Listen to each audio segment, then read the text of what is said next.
50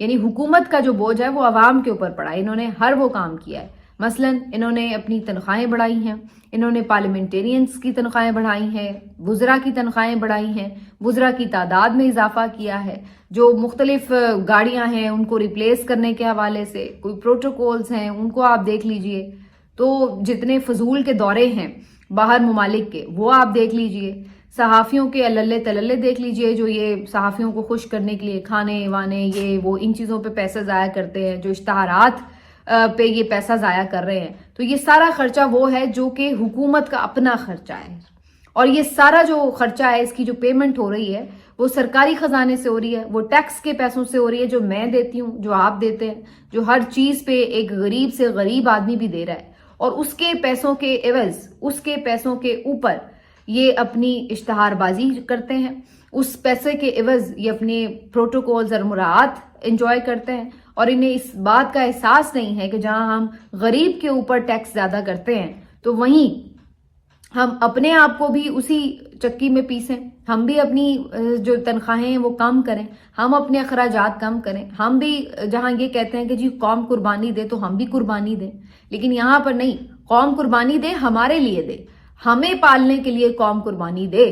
باقی کسی کو کوئی اشرافیہ کو تکلیف نہیں پہنچنی چاہیے. قوم اور غریب کا خون پسینہ چوس کے بس اشرافیہ کا پیٹ بھرنا چاہیے, ان کے پیٹ کے دوزخ بھرنے چاہیے, ان کی بیرون ملک جائیدادیں بننی چاہیے, ان کے بچے بیرون ملک پڑھنے چاہیے, ان کے جزیروں کے اندر جائیدادیں ہونی چاہیے, لیکن عوام کو ایک ماچس کی ڈبیا کے اوپر بھی ٹیکس دینا ہوگا. اور آج میری نظر سے یہ بھی خبر گزری کہ وزیر اعظم شہباز شریف صاحب جو ہیں ان کے جو اثاثے ہیں وہ پاکستان میں کم اور پاکستان سے باہر زیادہ ہیں. اب یہ اپنے آپ میں ایک مذاق ہے کہ وہ وزیر اعظم جو دنیا کے ہر کونے میں جا کر کشکول پھیلاتا ہے اور کہتا ہے کہ جناب ہمارے ملک میں انویسٹمنٹ کریں, ہم بڑی مشکلات میں پھنسے ہوئے ہیں, اور اپنے پیسے کو آپ ہمارے ملک میں لے کر آئیں, یہاں پہ انویسٹ کریں آ کے اپنا پیسہ, اور خود اس وزیر اعظم کا جو زیادہ پیسہ ہے وہ بیرون ملک ہے اور اپنے یہاں پہ اندرون ملک اس کے اثاثے کم ہیں. تو اس سے اندازہ لگا لیجئے کہ یہ لوگ پاکستان سے کتنے سنسیئر ہیں. یعنی اگر میں ایک بات دوسرے کو کہہ رہی ہوں کہ جی اس جگہ پہ پیسہ لگائیں, اور وہ کام میں خود نہیں کر رہی, اپنے پیسے میں نے محفوظ جگہ پہ رکھے ہوئے ہیں, تو پھر اس سے اندازہ لگا لیجئے آپ کہ پھر میں کتنی سنسیئر ہو سکتی ہوں اپنے ملک کے ساتھ. تو یہ تماشا ہے جو اس ملک کے ساتھ کیا جا رہا ہے, اس قوم کے ساتھ کیا جا رہا ہے. اچھا, پھر یہاں پر نوازنے کا جو سلسلہ ہے وہ صرف یہ نہیں کہ اپنے لوگوں کو نوازا گیا, بلکہ اس میں جو دھوکے باز لوگ ہیں, جنہوں نے فراڈ کیا, جنہوں نے کسی اور کے نام پر ووٹ لیے اور ان کو بیچا, فروخت کیا, ان کو بھی یہاں پر اکوموڈیٹ کیا گیا. اورنگزیب کھچی صاحب یہ پی ٹی آئی کے نام پر ووٹ جیت کر آئے, عمران خان کے نام پر ووٹ جیت کر آئے, اور یہاں انہوں نے اپنا جو ووٹ ہے وہ اس حکومت کو بیچا, اور پھر 26ویں ترمیم میں بھی حصہ ڈالا, اور ساتھ ساتھ اب ان کو اس خدمت کے عوض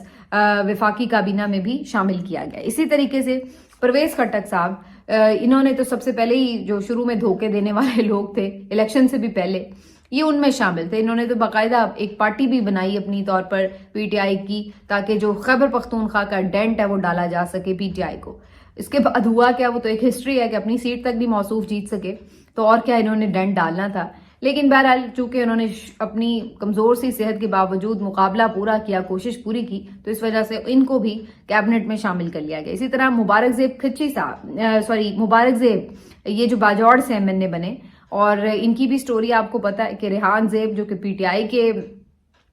کافی یعنی ڈائی ہارڈ قسم کے ورکر تھے, اگرچہ ان کی بھی کچھ کھٹپٹ تھی ٹکٹ کی تقسیم کے اوپر. جب گلظفر خان کو ٹکٹ دیا گیا, انہیں نہیں دیا گیا, تو انہوں نے اناؤنس کیا ہوا تھا کہ وہ الگ سے الیکشن لڑیں گے, اور لیکن نام جو وہ بھی استعمال کر رہے تھے, جو ووٹ مانگ رہے تھے وہ بھی خان کے نام پہ ہی مانگ رہے تھے. اس کے بعد اس کی نصیب میں جتنی زندگی تھی اس کو مار دیا گیا, تو اس کے بعد مبارک زیب جو ہے ان کے بھائی, انہوں نے الیکشن میں حصہ لیا اور انہوں نے الیکشن جیت بھی لیا. اب یہ شخص جو عمران خان کا مفلر پہن کر اس کی تصویر لگا کر ووٹ حاصل کرتا رہا, 26ویں ترمیم کے موقع کے اوپر انہوں نے بھی غداری کی اور جا کے ووٹ دے دیا 26ویں ترمیم کے حق میں, اور عمران خان صاحب کے کاز کو نقصان پہنچایا, ظاہر سی بات ہے. جس کے بعد ان کی بھی خدمت کے عوض ان کو اب کیبنٹ میں شامل کرنے کا پروانہ جاری کر دیا گیا ہے. اچھا, اب اس میں بھی جو مزے کی بات ہے وہ یہ ہے کہ اس وقت ان کو روکنے کے لیے، ان کو تمام ان کی جو ڈیمانڈز ہیں وہ پوری کرنے کے لیے بڑی کوشش کی گئی پی ٹی آئی کی طرف سے، لیکن یہ بندہ جس کو کہتے ہیں نا کہ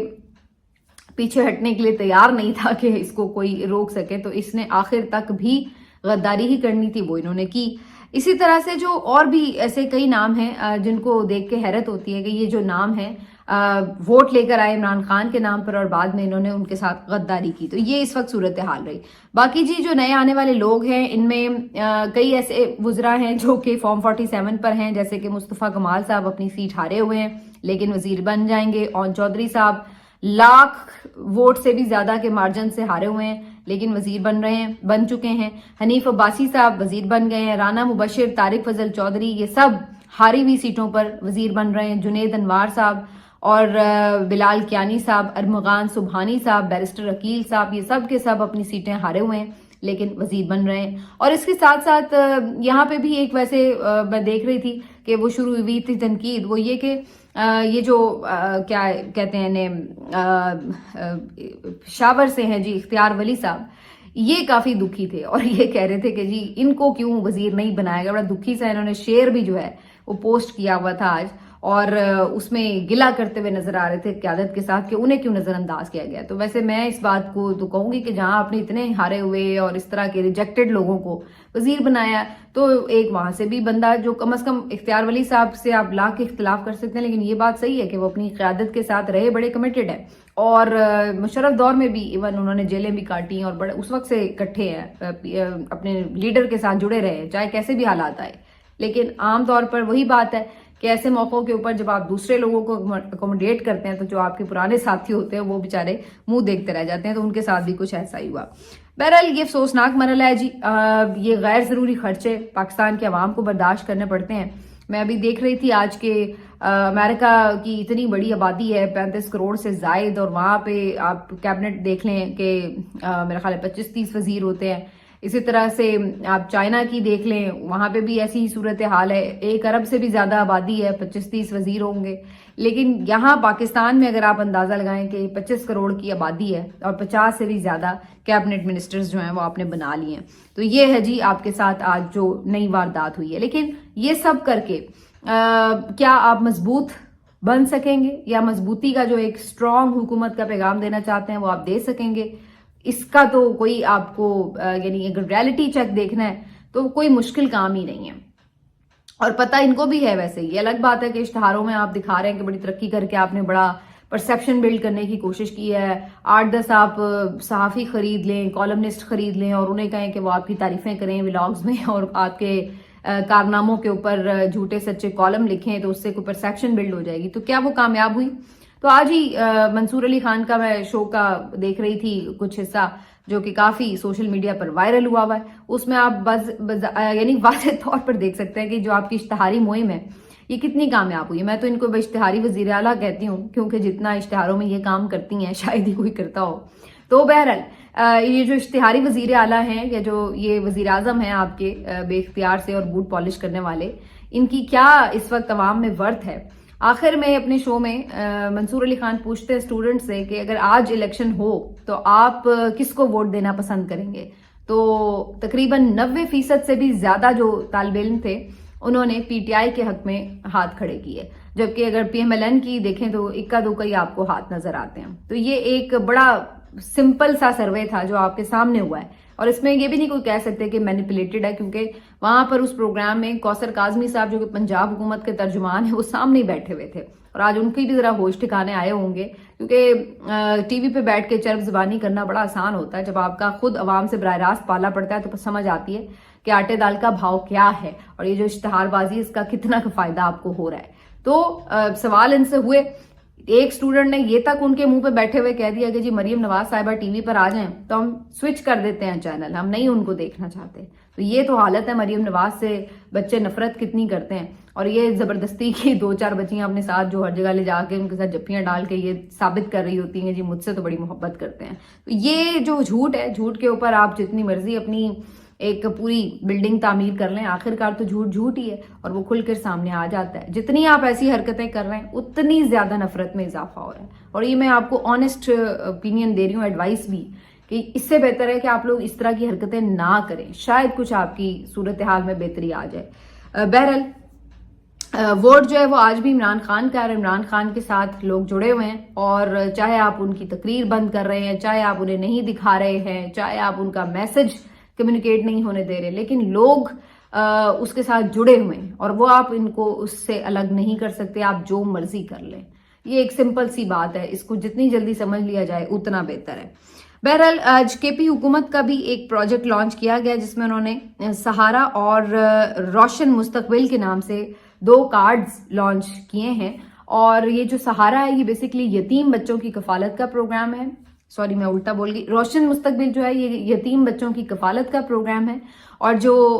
یہ سہارا ہے یہ بیوہ خواتین کے لیے ایک کارڈ لانچ کیا گیا ہے۔ اس کا مقصد کیا ہے کہ جو یتیم بچے ہیں گورنمنٹ ان کا خرچہ اٹھائے، اور اسی طرح سے جو بیوہ خواتین ہیں جن کی کفالت کرنے کے لیے شوہر کا سایہ سر پہ موجود نہیں ہے، تو ان کو بھی حکومت خیبر پختونخوا جو ہے وہ پیسے مہیا کرے گی۔ تو 10,000 روپے ماہانہ کی رقم فی الحال رکھی گئی ہے جو ان خواتین، بیوہ خواتین کو دی جائے گی۔ اسی طرح سے جو یتیم بچے ہیں ان کے لیے بھی رقم مقرر کی گئی ہے۔ تو یہ اچھے پروگرام ہیں جس سے خاص طور پر جس کا ایک اسلامک پوائنٹ آف ویو سے بھی دیکھا جائے، کیونکہ بیواؤں اور یتیموں کے لیے خاص ہدایات ہیں، احکامات ہیں کہ ان کا خیال رکھنا ہے۔ تو یہ بڑی زبردست چیز ہے کہ حکومتی سطح پر ایسا ہو۔ اب دیکھتے ہیں کہ اس پروجیکٹ کو مریم نواز صاحبہ کب کاپی کرتی ہے، کیونکہ اس کے بعد تو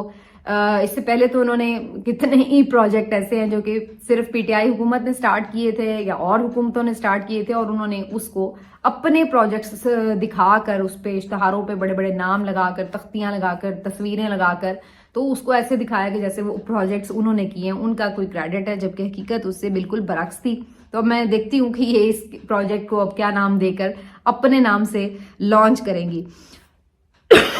دوسرا جو اس میں مزے کی بات یہ کہ اگر یہ مریم نواز صاحبہ نے کیا ہوتا تو پھر اس کا نام یہی ہوتا کہ مریم نواز سہارا پروجیکٹ یا مریم نواز کا روشن مستقبل پروجیکٹ، کیونکہ یہ تو مسٹ ہے نا کہ انہوں نے کوئی نام بھی شو کرنا ہے تو اس میں اپنی شکل یا اپنا نام ضرور دینا ہے، تو یہ ایسا ضرور ہوتا۔ تو بہرحال آخر میں جی یہ سٹوری آپ کو دے دیں کہ آصف زرداری صاحب لاہور پہنچ چکے ہیں، شنید ہے کہ وہ میاں صاحب سے بھی ملاقات کریں گے، تو ایک ہلچل تو ہے۔ ان کو جو یہ اپوزیشن کا اتحاد بھی بن رہا ہے اس سے بھی پریشانی ہے، نظر آ رہا ہے کہ چیزیں کس طرف جا رہی ہیں، کتنی دیر یہ پریشر برداشت ہوگا، کیونکہ انٹرنیشنلی بھی پریشر تو بڑھ رہا ہے اور انویسٹمنٹ کوئی آ نہیں رہی ہے۔ جو آپ کی اس وقت اکانومی کی سچویشن ہے، اگر اس میں فردر کوئی رکاوٹ آتی ہے خدا نخواستہ کسی بھی طرف سے، تو یہاں تو آپ کے لیے سروائیو کرنا مشکل ہو جائے گا۔ تو اب یہ ساری چیزیں ہیں، اور جو ایک بڑھتی ہوئی نفرت ہے اس پورے سسٹم کے اگینسٹ، یہ کوئی اتنی آسان بات نہیں ہے کہ جس کو یوں آسانی سے نگلیکٹ کیا جا سکے۔ تو یہ وہ چیزیں ہیں جو کہ اس حکومت کے لیے رات کی نیند اڑانے کے لیے کافی ہیں۔ تو اب اس ساری صورتحال میں زرداری صاحب بھی پہنچے ہیں، دیکھتے ہیں کہ اب دونوں یہ حضرات جو ہیں عمر رسیدہ بیٹھ کر اب نیا کون سا کارنامہ کرتے ہیں، نیا کون سی سازش کا جال بنتے ہیں، کیونکہ ان سے کوئی اس طرح کی تو اب امید باقی نہیں رہی کہ یہ جمہوریت کے لیے، اس کی فلاح و بہبود کے لیے کوئی بل بیٹھیں گے، کوئی سوچیں گے کہ ہاں جی ہمیں الٹیمیٹلی عوام کی طرف جانا ہے تو ہمیں کچھ ایسی سچویشن کو دیکھنا پڑے گا جہاں پہ عوام ہم سے راضی ہو۔ تو مجھے تو ایسی ان سے اب کوئی امید نہیں ہے، اور یقیناً اگر مل بیٹھیں گے تو کوئی نئی سازش ہی بنیں گے کہ ہم نے اپنے اقتدار کو طول کیسے دینا ہے، کس طرح لوگوں کو بیوقوف بنانا ہے۔ تو یہی کچھ ان کے پاس ہے عوام کو دینے کے لیے۔ ملتے ہیں آپ سے اگلے ویلاگ میں، اپنا خیال رکھیے، اللہ حافظ۔